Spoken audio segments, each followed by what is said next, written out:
बिस्मिल्लाहिर्रहमानिर्रहीम। जामुल हकायात में लिखा है कि निशापुर में जब अमीर नसरुद्दीन अलबतगीन की मुलाजमत में था तो उसके पास सिर्फ एक घोड़ा था और वो तमाम दिन उसी घोड़े पर सवार होकर जंगल में घूमा करता था और जानवरों का शिकार किया करता था। एक दिन उसने देखा कि एक हिरनी माँ अपने बच्चे के जंगल में चर रही है। अलबतगीन ने उसे देखते ही घोड़े को दौड़ा दिया और हिरनी के बच्चे को पकड़ लिया। उसके हाथ पांव बांधकर उसने उस बच्चे को अपनी जेन से बांध दिया और शहर की तरफ रवाना हुआ। अभी वो कुछ ही दूर गया होगा कि उसने मुड़कर पीछे की तरफ देखा तो मालूम हुआ कि वो हिरनी पीछे पीछे चली आ रही है और उसकी सूरत और हरकत से परेशानी और रंज का अजहार हो रहा है। ये आलम देखकर सबकतगीन को उस बेजुबान जानवर पर बहुत रहम आया और उसने बच्चे को छोड़ दिया। हिरनी अपने बच्चे की रहाई से बहुत खुश हुई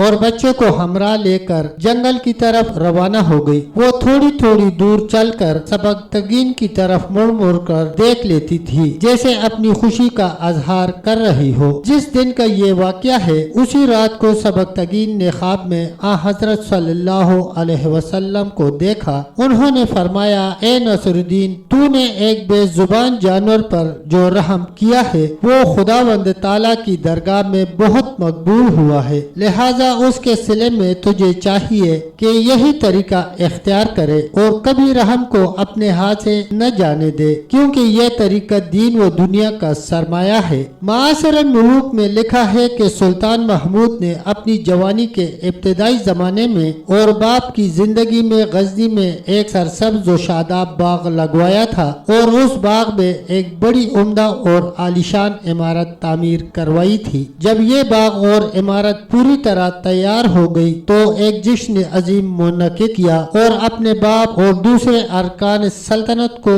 उस बाग में मदऊ किया। अमीर नसरुद्दीन ने उस बाग और इमारत को देखा तो सुल्तान महमूद से कहा, ए बेटे, अगरचे ये बाग और ये इमारत बहुत खूबसूरत है, लेकिन ऐसी चीजें तो तुम्हारे मुलाजिम भी बना सकते हैं। बादशाहों की शान व शौकत का ये तकाजा है कि वो ऐसी इमारत की बुनियाद डाले जिसकी मिसाल पैदा न की जा सके। महमूद ने बड़े अदब से पूछा, वो कौन सी इमारत है जिसका आप जिक्र फरमा रहे हैं? सबकतगीन ने जवाब दिया, उस इमारत से मुराद अहले इल्म के दिल है। उस घर की जमीन में अगर तुम अपनी मोहब्बत और एहसान के बीज बोओगे और वो बार आवर होंगे तो उनके फल ऐसे होंगे जिनके चखने से तुम्हें दीन व दुनिया की सआदत की लिज्जत मिलेगी और तुम्हारा नेक नाम रोज महशर तक जिंदा रहेगा। तब तक दोस्तों इतना ही, मिलते हैं इंशाअल्लाह एक अगली वीडियो के साथ। तब तक के लिए अल्लाह हाफिज, अल्लाह निगहबान।